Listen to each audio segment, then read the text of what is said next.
memahami kehidupan yang dialami Richard Eliezer atau dikenal sebagai Baradae. Ia sebelumnya adalah prajurit Brimob dengan cita-cita luhur mengabdi kepada negara, kini duduk di kursi pesakitan sebagai terdakwa dalam kasus penembakan almarhum Brigadir Nofriansah Yosua Huta Barat. Kita mengerti Richard Eliezer begitu terpukul secara psikis dengan peristiwa yang dialaminya karena dia harus meninggalkan keluarga dan tunangannya serta kesatuan yang menjadi kebanggaannya. Mungkin pula hatinya hancur karena peristiwa itu. Apalagi peristiwa itu lantas mengubah seluruh arah kehidupan Richard Eliezer. Publik bisa menangkap kesan hancur itu ketika Richard Eliezer membacakan surat permohonan maafnya kepada almarhum Brigadir Nofriansah Yosua Huta Barat dan keluarganya pada sidang perdana tanggal 18 Oktober 2022. Ketika membacakan surat itu, suara Richard Eliezer bergetar dan menahan tangis. Bayangkanlah, seandainya Richard Eliezer tetap mengikuti skenario kasus awal Jenderal Verdi Sambo, Richard Eliezer bisa memilih jalan untuk menyelamatkan diri sendiri, cari aman, menuju karir gemilang. Dalam konspirasi dan pengabdian total kepada sang jenderal, ia bisa memilih menutup mata, membohongi hati nuraninya sendiri, nurani publik, menutup rapat kejahatan kemanusiaan yang paling keji dan busuk. Jika jalan itu yang dia pilih, bisa dibayangkan peristiwa ini akan menjadi kasus pembunuhan yang tidak terungkap, dark number, hilang dari pengamatan publik sama seperti kasus kejahatan besar lainnya, tertutup rapat. Namun Richard Eliezer memutuskan menempuh jalan terjal keadilan, mengungkap kebenaran dan keadilan. Ia mempertaruhkan keselamatan diri, membangun keberanian dalam dirinya yang rapuh sebagai anggota Polri dengan pangkat paling rendah, berhadapan dengan sang jenderal. Dengan lantang ia menyuarakan kebenaran, membongkar kebohongan, disaksikan berjuta pasang mata dan para hakim yang mulia penjaga gerbang keadilan di dunia ini. Masyarakat sudah lama dahaga akan kejujuran dan keadilan di Republik ini. Terdakwa dielulukan para pencari keadilan. Richard Eliezer adalah kita, berjuang memadukan kehidupan sebelum dan sesudah peristiwa penembakan almarhum Brigadir Nofriansah Yosua Huta Barat. Jadi kisah hidup Richard Eliezer adalah berjuang bangkit dari keterpurukan. Ia adalah anak muda jujur yang tidak berada di dalam ruang kosong. Ia masih punya masa depan yang berpengharapan dan masih panjang. Tetapi hidupnya seperti dipaksa berhenti karena tangannya dipakai oleh atasannya untuk melampiaskan nafsu angkara murka. Ia dikorbankan.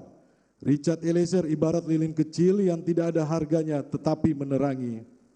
Maka memperjuangkan keadilan bagi Richard Eliezer adalah memperjuangkan keadilan seorang pemuda dari kalangan masyarakat kecil, wong cilik, dan keluarga sederhana.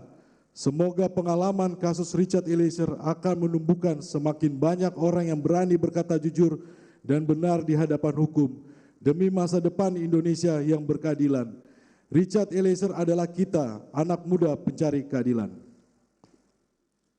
Majelis Hakim yang mulia, oleh karena itulah pada bagian ini kami akan menyampaikan poin-poin pembelaan kami terhadap Bayangkara II Richard Eliezer Pudiang Lumiu untuk menjadi dasar pertimbangan yang mulia Majelis Hakim dalam mengambil keputusan.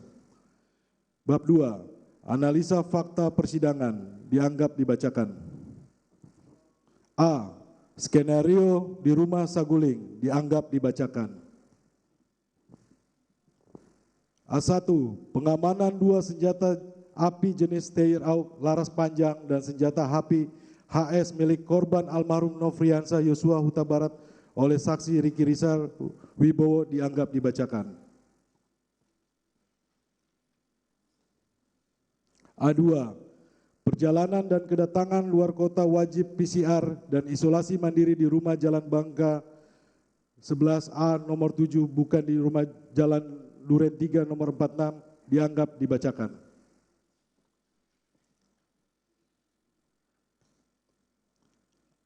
A3. Lemari senjata di lantai 3 rumah Saguling dianggap dibacakan. B. Perintah tembak Brigadir Nofriansah Yosua Huta Barat oleh Verdi Sambo di rumah Duren 3 nomor 46 dianggap dibacakan. B1. Terdakwa Richard Eliezer Pudiang Lumiu diperintah menembak dan didoktrin secara berulang-ulang dalam kondisi ketakutan dan tidak bisa menolak perintah atasan, dianggap dibacakan.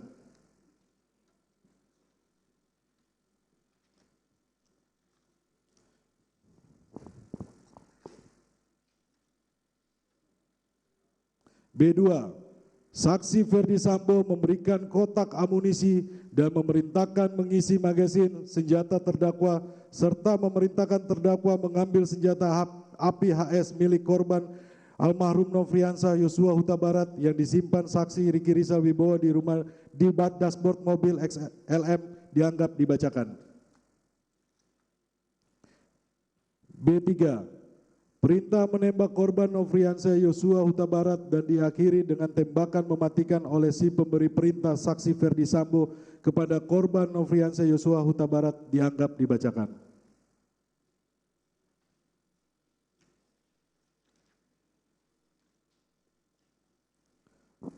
C. Skenario pasca terbunuhnya Brigadir Nofriansah Yosua Huta Barat. Bahwa terdakwa sejak menjalani pendidikan anggota Brimob Polri di wilayah Polda Sulut menempuh pendidikan di Pusat Pendidikan Brimob di Watokeset, Jawa Timur 2019. Setelah lulus, terdakwa ditempatkan di wilayah konflik penempatan wilayah BKU Papua sebagai anggota Brimob Nusantara. Kemudian penugasan kembali tim BKU sebagai anggota Satgas Tinombala di Poso, Sulawesi Tengah, penugasan penjagaan di rumah tahanan rutan teroris tahun 2021. Setelah itu terdakwa bertugas menjadi ajudan saksi Irjen Ferdi Sambo pada Juli 2022. Pada poin C ini dianggap dibacakan majelis. Kami akan masuk kepada analisa yuridis. Bab 3, analisa yuridis. A. Terdakwa Richard Eliezer Pudiang Lumiu merupakan pelaku yang disuruh melakukan tindak pidana manusia.